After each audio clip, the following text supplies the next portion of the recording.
Revanth Reddy rowdy మాటలు విని కాంగ్రెస్ కార్యకర్తలు ఇలా రెచ్చిపోతున్నారు. గజ్వెల్ కేసీఆర్ క్యాంప్ ఆఫీస్ కాంగ్రెస్ శ్రేణులు చేసిన దాడిని తీవ్రంగా ఖండిస్తున్నాం. అసెంబ్లీ సాక్షిగా మా దగ్గర కూడా కండలు తిరిగిన వాళ్ళు ఉన్నారు అని రేవంత్ రెడ్డి చేసిన వ్యాఖ్యలు అరాచకాలను ప్రేరేపించే విధంగా ఉన్నాయి. కేసీఆర్ ఉన్నప్పుడు ఎవరికి ఎలాంటి ఇబ్బంది లేకుండా ఏ ప్రాంతంలో ఉన్న వాళ్ళు ఆ ప్రాంతంలో అభివృద్ధి చేసుకుంటూ ప్రశాంతంగా ఉన్నారు. అలాంటి రాష్ట్రాన్ని అల్లకల్లోలం చేసే ప్రయత్నం చేస్తున్నారు. రాష్ట్రంలో ఏ మూలకు చూసినా భూములు లాక్కోవడం, ఇండ్లు కూలగొట్టడం లాంటి అరాచకాలు జరుగుతున్నాయని మాజీ మంత్రి ఎమ్మెల్యే సబితా ఇంద్రారెడ్డి అన్నారు. ఇప్పుడే వింటున్నాం, ఏది ఏమైనా అరాచకం సృష్టించాలనే ప్రయత్నం ఈ రాష్ట్ర ప్రభుత్వంలో ఉన్న వాళ్ళందరూ చేస్తూ ఉన్నారు.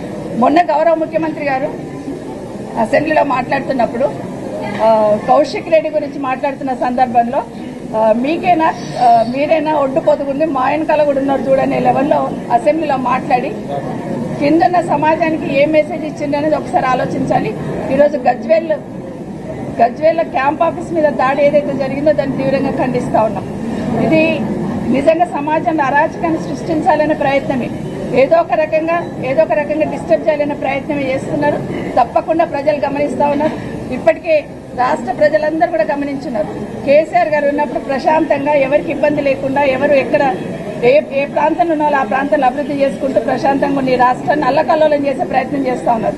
ఒక సైడ్ భూములు లాక్కోవడం, ఇంకో సైడ్ క్యాంప్ ఆఫీసుల మీద దాడి చేయడం, ఇంకో సైడ్ ఏమో బీఆర్ఎస్ పార్టీ తరఫున ఉన్న సోదరులని కార్పొరేటర్ కౌన్సిలర్లని అందరినీ కూడా లాక్కోవాలనే ప్రయత్నం, ఈరోజు మూసీ దగ్గర ఉన్న ఇళ్లను కూల్చాలనే ప్రయత్నం.